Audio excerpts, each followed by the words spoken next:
Next question, again from Russia.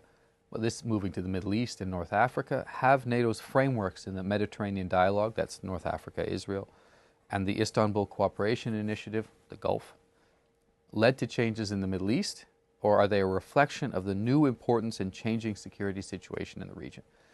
In fact, these two frameworks, and put more largely, NATO's partnerships with countries in the Middle East and North Africa, these two separate frameworks, date back many, many years. You can look up their history on the web.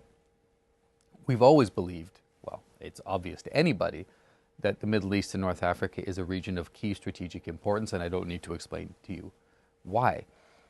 But it is true that the Allies have decided just in the last couple of years to beef up the Mediterranean dialogue and the Istanbul Cooperation Initiative. And right now, almost literally right now as I'm recording this, the Allies are in discussion with our partners from the region to see how we can do more together. What more can we do together in terms of political consultation, in terms of practical cooperation? Where should our priorities be?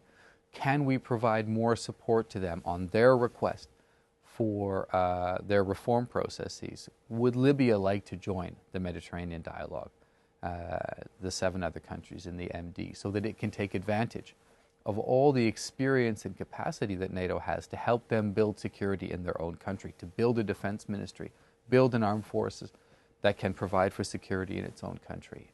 So there's a lot NATO can offer.